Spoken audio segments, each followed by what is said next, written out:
بڑے خوش بخت تھے، بڑے خوش نصیب تھے. انہیں بدر کے میدان میں گردنیں کٹانے میں بھی بڑا ہی مزہ آیا تھا. انہیں آپ دیکھیں نا، احد کے میدان میں جانے دینے میں بھی انہیں بڑا مزہ آیا. جب آدمی میں خلوص ہوتا ہے تو اس کے لیے جان قربان کرنا بھی آسان ہو جاتا ہے. لیکن جب خلوص نہیں ہوتا، پھر گفتگو ہوتی ہے، پھر باتیں ہوتی ہیں، پھر داستانیں ہوتی ہیں، پھر کہانیاں ہوتی ہیں، پھر لب و لہجہ ہوتا ہے، پھر منصوبہ سازی ہوتی ہے، پھر ہیلے بہانے، پھر سگرے کبرے جوڑ کے لوگ کہانیاں اور داستانیں بناتے ہیں. خلوص اور للہیت کے ساتھ اللہ کی بارگاہ میں جھکے.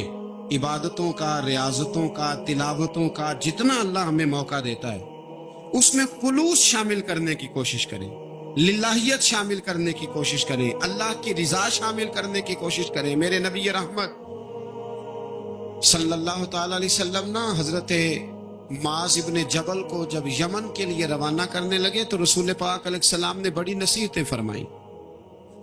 ان نصیحتوں میں درد بڑا تھا. کیوں؟ اس لیے کہ حضور نے انہیں بتلایا تھا کہ جب تم واپس آؤ گے تو میری تمہاری ملاقات نہیں ہوگی، تم میری قبر سے گزرو گے.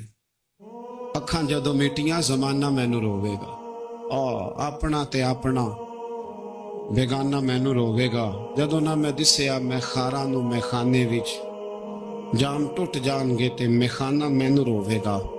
کئی لک لک رون گے تے کئی بک بک رون گے. گلیاں دا ایانا تے سیانا مینوں روے گا. اور کیا خوبصورت بات انہوں نے کہی تھی، مجھے بڑی پسند ہے. کہنے لگے بے قدراں کچھ قدر نہ جاتی، او کیتی خوب تسلی ہو. اے دنیا دار پجاری زر دے کتیاں دے گل ٹلی ہو. بک بک روشن اکھیاں تکیو ویکھ حویلی کلی ہو. تے کوچ نصیر اساں جدوں کیتی پھر پہ جانی تھر تھلی ہو. کوچ نصیر اساں جدوں کیتی پھر پہ جانی، پھر کمال ہو جائے گی. بعد مرن دے مکھڑا میرا ہو جاوے جے تازہ، پھر سمجھ لینا محبوب میرے نے آن پڑے ہے جنازہ.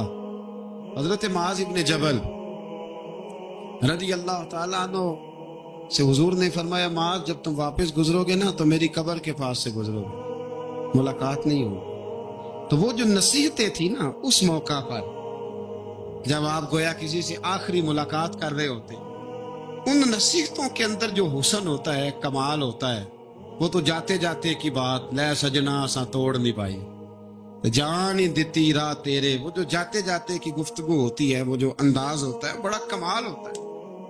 اور اس کی گہرائی اور گہرائی کو وہ سمجھ سکتا ہے جس کو وہ لمحے میسر آتے، جو اس وقت اس مقام پہ کھڑا ہوتا ہے. حضرت معاذ ابن جبل رضی اللہ تعالیٰ عنہ تڑپ کے روئے کہ حضور کیا فرما رہے ہیں.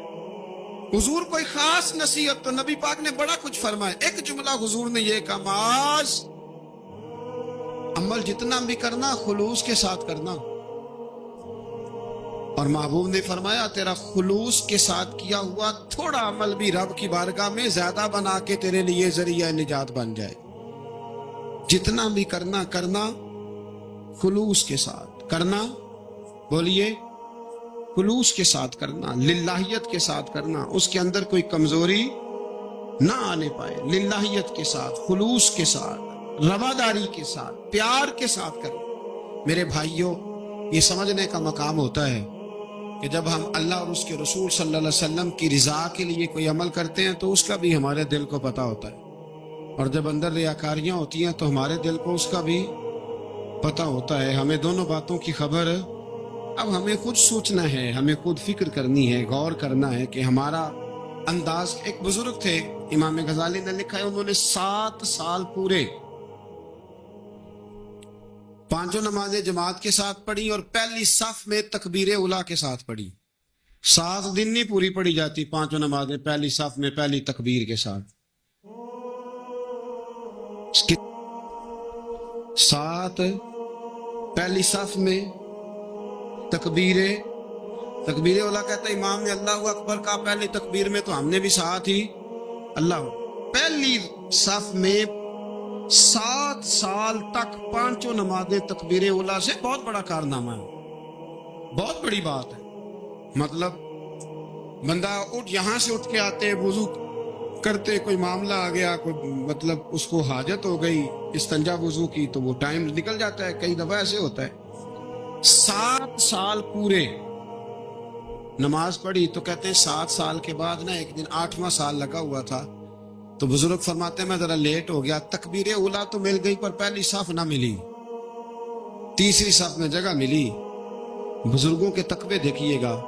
فرماتے تیسری صف میں نے نماز پڑھی تو میرے دل کے اندر خیال آیا یار لوگ کیا سوچیں گے کہ اتنا اچھا اس کا ریکارڈ تھا، پہلی صف میں یہ نماز پڑھتا تھا تو آج تیسری صف میں لوگ کیا سوچیں گے. فرماتے ہیں جب یہ لفظ زبان پہ آیا تو میرا ضمیر بول پڑا،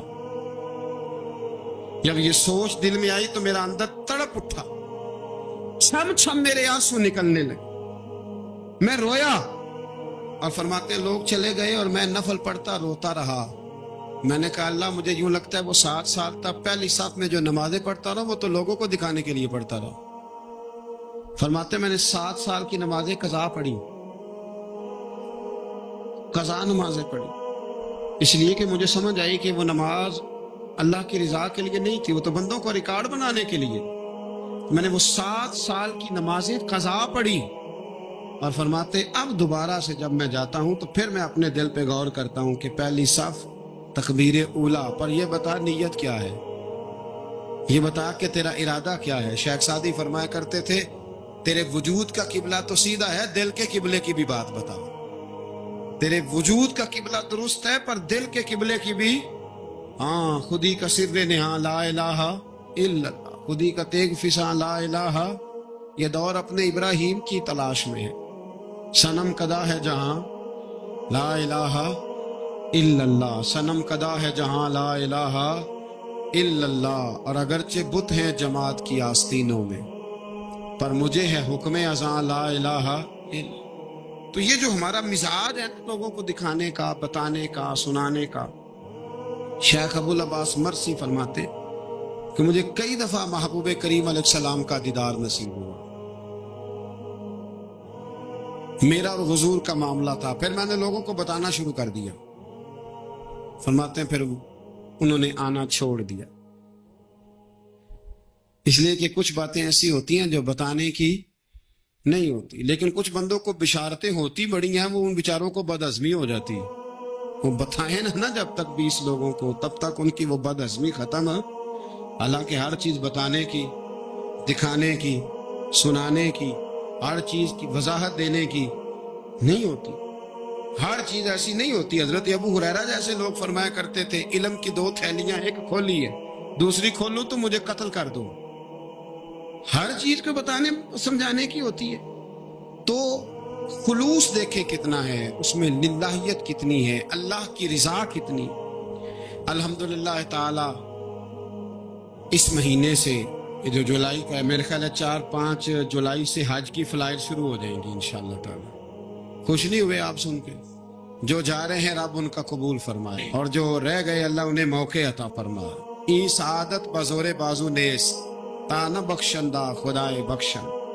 یہ سعادتیں بازو کی قوت سے نہیں ملتی، تبھی ملتی ہیں جب اللہ عطا کرتا ہے، جب رب اپنے فضل سے عطا کرتا ہے پھر یہ سعادتیں ملتی ہیں. لوگ حج کے لیے جا رہے ہیں، اور آپ کو پتہ ہے حج بھی آج کل 7 حج ہوتا ہے، 7 سیلفی ہوتی ہے، آخر تک چلتا. ایک بزرگ کے حضرت ابو مرتعش ان کا نام تھا، وہ فرماتے میرا 4-5واں حج تھا، نفلی حج کرنے کے لیے میں جا رہا تھا. تیاری میری مکمل ہو گئی تھی، 2-4 دنوں میں میری روانگی تھی، ارادہ میرا مضبوط تھا، معاملات سارے طے ہو گئے تھے، بس میں جانے کے قریب تھا. فرماتے ہیں کہ میں ایک دن گھر میں بیٹھا تھا، اماں جی نے نا کہا بیٹا ذرا پتر ذرا پانی کا پیالہ دینا. فرماتے میرے دل میں خیال آیا کہ ایک تو میں عالم ہوں، صوفی ہوں، درویش ہوں، مولوی ہوں، اور دوسرا یہ کہ میری کل پرسوں تیاری بھی ہے، تو پانی تو چھوٹا بھائی بھی دے سکتا ہے، یہ کام کو بچہ بھی کر لے گا. میں نے چھوٹے کو اشارہ کیا ذرا پانی دینا، وہ گیا اور مٹکے سے پانی بھر کے اماں کو دے دیا. کہتے ہیں جب اس نے اماں کو پانی دیا نا تو میرے اندر پھر مد و جزر شروع ہوا، پھر میری ضمیر کی آوازیں اٹھنے لگی، پھر اندر سے بلندی ہونے لگی، پھر آوازیں آئیں، اور پھر میں نے اعلان کیا. میں نے کہا خو یہ کیا ہوا؟ سینکڑوں اور ہزاروں میل حج کرنے کے لیے جانا میرے لیے آسان ہے اور یہ 2 قدم اماں کو پانی دینا میرے لیے مشکل ہے. یہ کیا بات ہوئی؟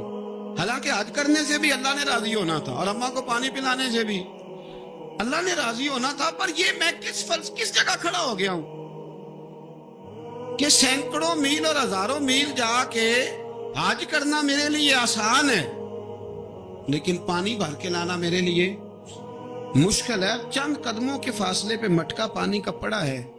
فرماتے ہیں بس اسی وقت پھر مجھے سمجھ آئی کہ وہ حج میں لوگوں نے ذرا حاجی حاجی کہنا ہے نا. حج میں لگا شور اٹھے گا نا کہ چھٹا حج کر کے آیا ہے. حج میں ذرا آوازیں اٹھیں گی نا ماشاءاللہ کیا بات ہے, پھول ڈلیں گے اور پتیاں گریں گی اور نام ہوگا. لیکن اماں کو پانی دینے سے کسی نے اعلان تو نہیں نہ کرنا, شاباش تو نہیں نہ دینی, کسی بندے نے آواز تو نہیں نہ اٹھانی. فرمایا میں اسی وقت اسی لمحے اٹھ کے ماں کے قدموں میں بیٹھا اور پیر پکڑ کے کہا ماں مجھے معاف کر دے. ماں کہنے لگی بیٹے کیا ہوا؟ میں نے کہا ماں مجھے سمجھ آ گئی, آج میرا نفلی ہے, میں اس سال نہیں جاؤں گا اگلے سال جاؤں گا. اب یہ پورا سال میں تیری نوکری کروں گا, میں تیری خدمت کروں گا, تیرے پیر دباؤں گا, تیرے لیے کھانا لاؤں گا, میں تیری ڈیوٹی کروں گا. اس لیے کہ مجھے سمجھ آئی ہے کہ نیکی کا تصور اصل میں ہے کیا. ہم بالعموم وہ نیکی کرنے جا رہے ہوتے ہیں جو نیکی بھی ہوتی ہے اور دنیا میں اس کا نام بھی ہوتا ہے, تذکرہ بھی ہوتا ہے, اس کی وجہ سے ہمارا قد بھی اونچا ہو رہا ہوتا ہے.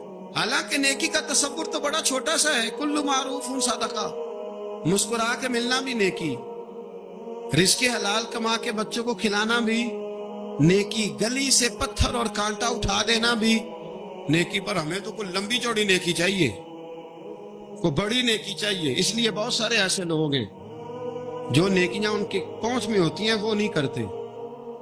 وہ محرم کے ایام میں نا ایک جگہ پہ حاضری کا موقع ملا تو وہاں ایک صاحب کہہ رہے تھے ہم مریں گے, لڑیں گے, جانیں دیں گے, قربانی دیں گے, ہم امام علی مقام کی سنت ادا کریں گے, سارا کچھ کریں گے. تم بعد میں وہ میرے پاس بیٹھے تو میں نے انہیں کہا کہ جب جنگ کا موقع آئے گا تو انشاءاللہ لڑیں گے, جانے بھی دیں گے. پر ابھی آپ یہ کام کریں کہ امام حسین ایک رات میں پورا قرآن پاک پڑھا کرتے تھے, یہ والی سنت امام حسین کی شروع کریں. یہ والی سنت ابھی آپ سٹارٹ, جب وہ موقع آئے گا تو انشاءاللہ وہ کام بھی کریں گے. تو یہ والی سنت آپ سٹارٹ کریں امام صاحب کی. امام صاحب 100 نفل پڑھا کرتے تھے فرض نماز کے علاوہ روزانہ, 100 رکعت نماز نفل.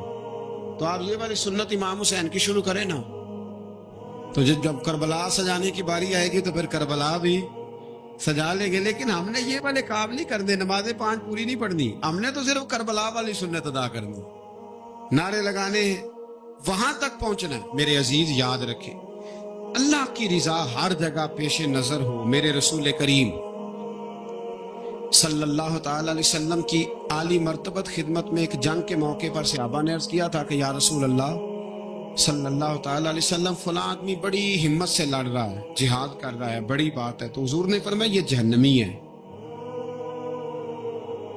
جہاد کر رہا تھا, توجہ ہے میری بات پر. حضور نے فرمایا یہ جہنمی ہے, یہ دوزخی ہے, یہ بندہ جنتی نہیں.